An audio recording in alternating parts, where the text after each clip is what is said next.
kodrinat strategjike afër Llapushnikut, forcat tona çlirimtare me sukses mbrojnë oazën e lirë kosovare, duke mos lejuar fare afrimin e forcave serbe në territoret e çliruara, me sakrifica të mëdha.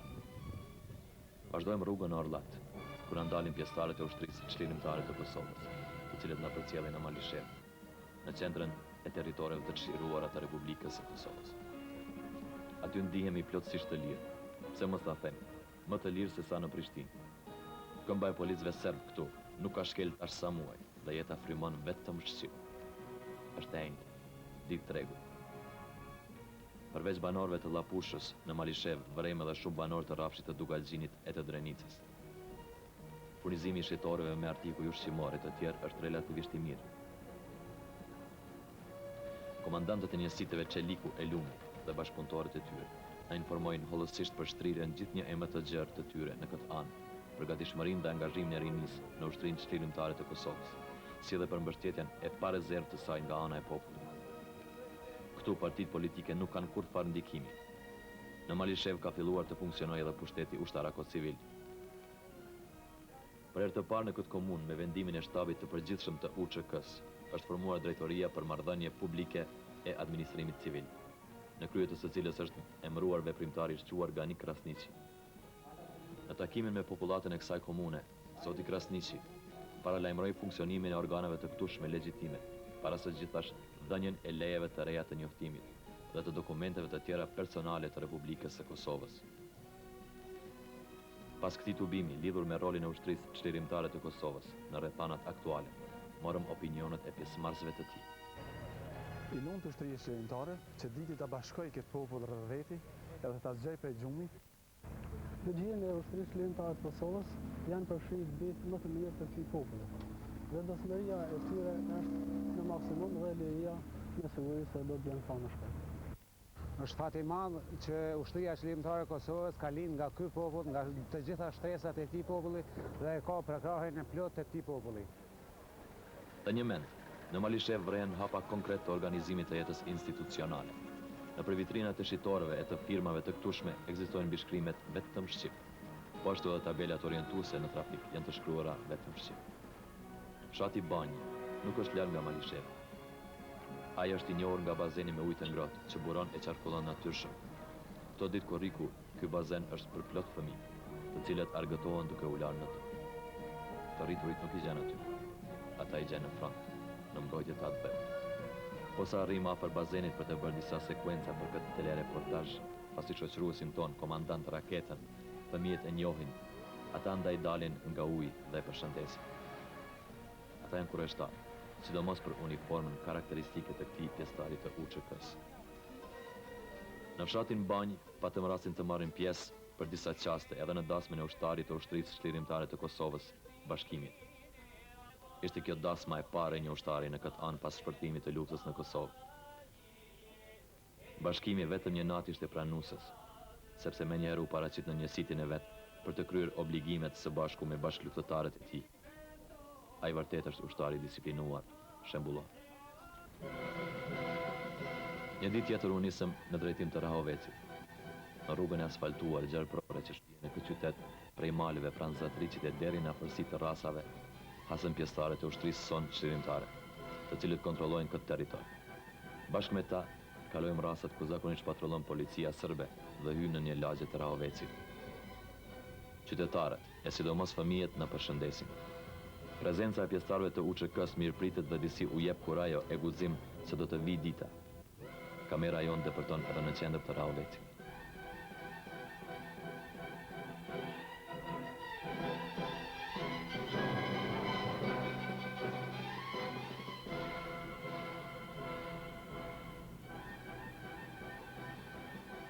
Dalim nga Rahoveci dhe ngjitemi bjeshkës së Zatriçit. Prej kësaj pike strategjike ushtarake regjistrojmë disa sekuenca mbi vendbanimet e Anadrinit. Si në pëllëm të dorës shohim Rahovecin, Drenocin, Bellacërkën, Zërdzen, Bishtazhinin, Gjakovën e vendbanimet të tjera. Zbresim në Drenoc, në këtë fshat të njohur të rezistencës. Vazhdojmë rrugën për në Ratkoc. Këtu forcat e UÇK-s kanë sulmuar dhe larguar forcat serbe nga stacioni i policisë. Vërejmë gjurmë të barbarizmit serb. Para ish stacionit policor valon flamurin kombëtar. ku janë vendosur pjesëtarët e UÇK-s, të cilët kanë ngjallur shpresën dhe krenarinë të banorëve të Ratkosit e të fshatrave përreth.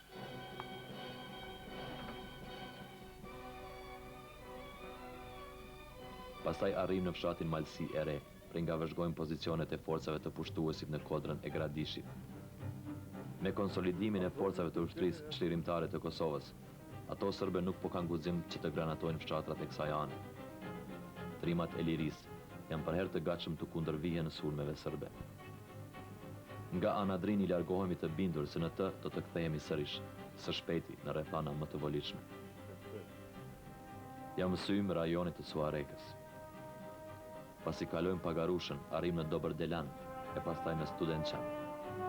Në këtë të fundit që njihet si fshat i gurbetçarëve, vërejmë shumë shtëpi të bukura, preshta e fusha pjellore. Forcat tona çlirimtare i hasim në udhkryqin e Reshtan, Suarek, Mamush, Rahovec. Ato mbajnë në kontroll pjesën më të madhe të fshatrave të komunës së Suarekës dhe gjithnjë e më shumë po i zgjerojnë territoret shqiptare. Një ushtar vëzhgon me vëmendje pozicionet e armikut. I afrohemi për disa qindra metra Suarekës. Hetohet situatë e tensionuar. Eprorët e shtabit të këtushëm të ushtrisë çlirimtare të Kosovës shprehin bindjen se së shpejti edhe Suareka do të jetë në duart e tyre. Nga kjo anë synojmë të vizitojmë anët tjera të Kosovës, Dugaxhinin. Rrugëve në për teritorit të çliruar arrim në Brolis, Krushec e Vranoc. Hetojmë pasojat e sulmeve barbare sërbe në Deçan dhe në fshatrat tjera të kësaj komune. Barbarizmat sërb shihen edhe në fshatrat e Pejës.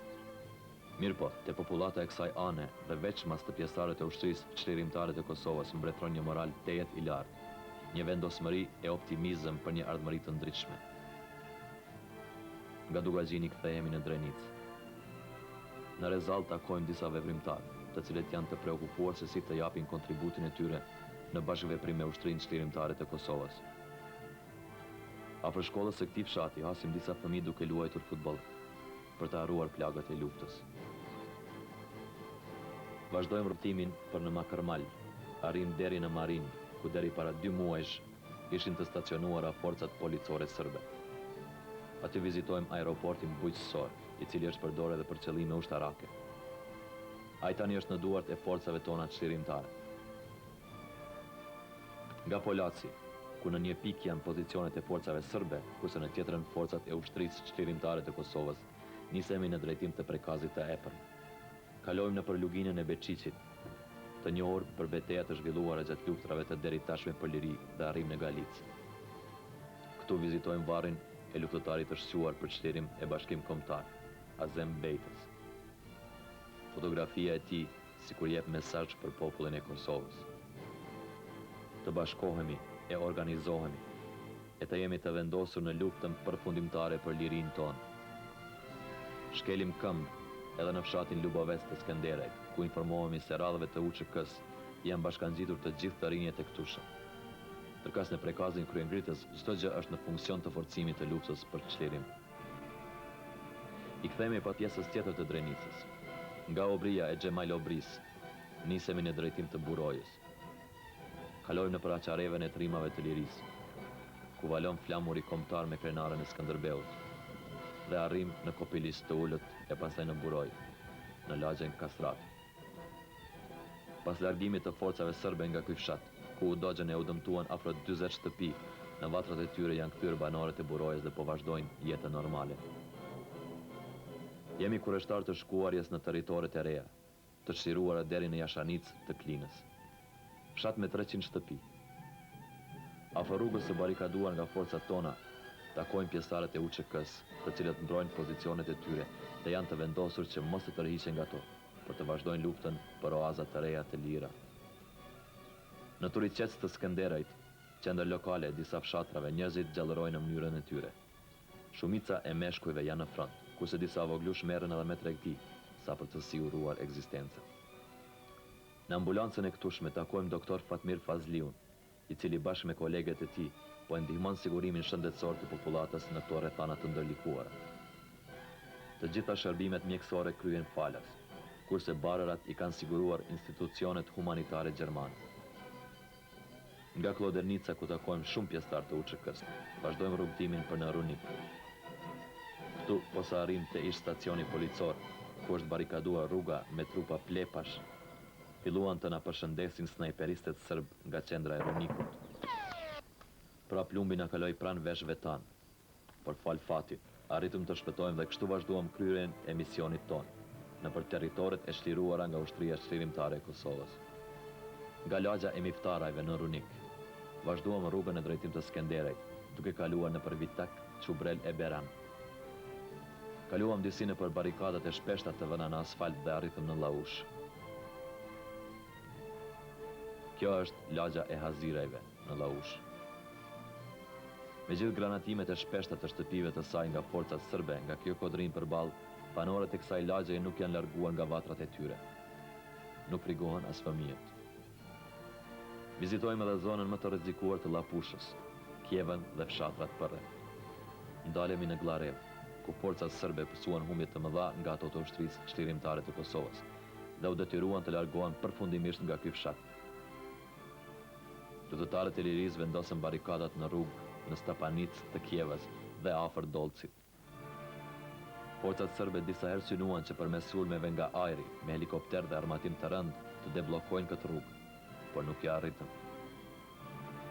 Kthehemi në Çabiç, Cerovik, Mleçan, Llazic e Balinc për të arritur në Orllat. Banorët e këtyre fshatrave po bëjnë rezistencë për jetë më të qetë, ardhmëri më të lumtur. Këto janë objektet pushimore në kompleksin e njohur të Blinajave afër Lipjanit. Këtu, nën kontrollin e pjesëtarëve të UÇK-s janë 3800 hektar pyje, 7 bazena peshqish si dhe një varg objektesh përcjellëse. Ata që kaluan qaste të këndshme pushimi, nuk janë dukur moti në recepcionin e kësaj pushimoreje. Ndoshta mjaft e kanë shfrytzuar, u kanë lëshuar radhën pronarëve të vërtetë. Ishin këto vetëm disa nga territoret e çliruara në Drenic, Llapush, Anadrin e Dugaxhin, të cilat shprehin rezistencën e suksesshme të forcave shtrimtare ndaj atyre serbe. Dhe vazhdon betejë për çlirimin e territoreve të tjera të Kosovës, për të arritur qëllimin përfundimtar të popullit shqiptar. Çlirimin e plot dhe inkuadrimin në rrjedhat bashkëkohëse të civilizimit evropian.